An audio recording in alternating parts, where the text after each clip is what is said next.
হয়তো তৃতীয় বিশ্বযুদ্ধ লেগে যাবে হঠাৎ, হয়তো নামবে অ্যাসিড বৃষ্টি অসময়, হয়তো সূর্যের রং হয়ে যাবে ঘোলাটে, হয়তো গলে যাবে হিমালয়।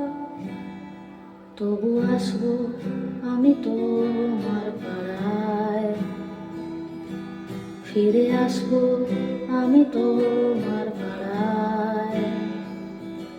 তুমি থেকো দাঁড়িয়ে তোমার বারান্দায়, আমি আসবো ফিরে আসবো তোমার পাড়ায়। তবু আসবো আমি তোমার পাড়ায়, ফিরে আসবো আমি তোমার